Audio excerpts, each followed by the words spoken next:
बहुत समय पहले की बात है। किसी नगर में एक सेठ जी रहते थे। दिनों रात मेहनत करके उन्होंने बहुत सारा धन इकट्ठा करके रखा था।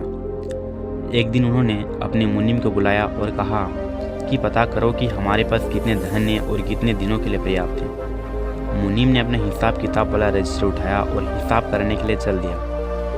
करीब एक सप्ताह के बाद वापस लौट के आता और उसने सेठ जी को बताया कि सेठ जी, अभी के हिसाब से हमारा जितना भी खर्च है, अगर आज के बाद हमारी कोई कमाई नहीं हो तो भी आपकी 7 पीढ़ी बैठकर खाएगी। इतना धन है आपके पास। मुनीम की बातें सुनकर सेठ जी चौंक गए। उन्होंने कहा, 8वीं पीढ़ी का क्या होगा? हमारा इतना मेहनत से कमाने के बाद भी हमारी 8वीं पीढ़ी भूखे मरेगी।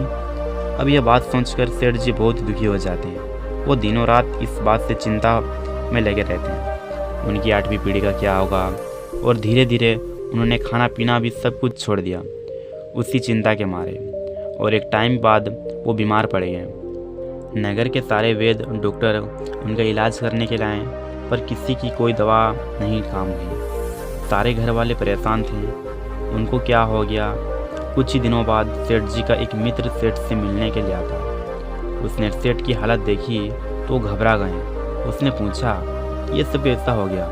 पहले तो बहुत अच्छे थे तुम, ये अचानक से कैसे हो गया? सेठ जी ने उस मित्र को बताया, हमारे इतने मेहनत कमाने के बावजूद भी हमारी 8वीं पीढ़ी भूखे भी मरेगी।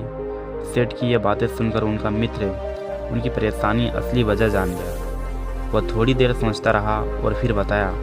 उन्होंने सेठ से कहा, हमारे गांव में एक पंडित जी हैं, क्या तुम चलोगे?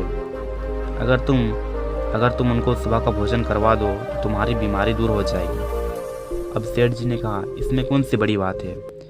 सिर्फ अगर खाना खिलाने से हमारी बीमारी ठीक हो जाती है तो चलो खिला देते हैं। अगली सुबह सेठ जी और उनके मित्र खाना पैक करके पंडित जी के घर आ जाते हैं। पंडित जी के घर जाते हैं और पंडित जी ने दोनों को आदर से बिठाया और अपने पत्नी को आवाज़ दिया, देखो कोई आज के लिए खाना लेकर आया है।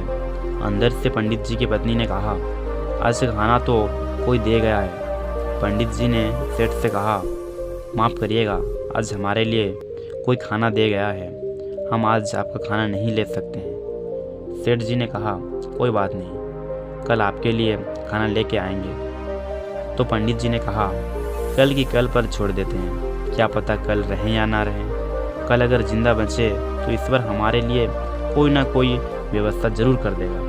पंडित जी की बातें सुनकर सेठ जी घर की तरफ चलते हैं और सोचने लगे कि ऐसा आदमी है, उससे कल की बिल्कुल भी चिंता नहीं है, और एक मैं हूँ कि अपनी 8वीं पीढ़ी को लेकर रो रहा हूँ। सेठ की आंखें खुल गई और सारी चिंता छोड़कर सुख में रहने लगा। दोस्तों, ये छोटी सी कहानी आपको कैसी लगी?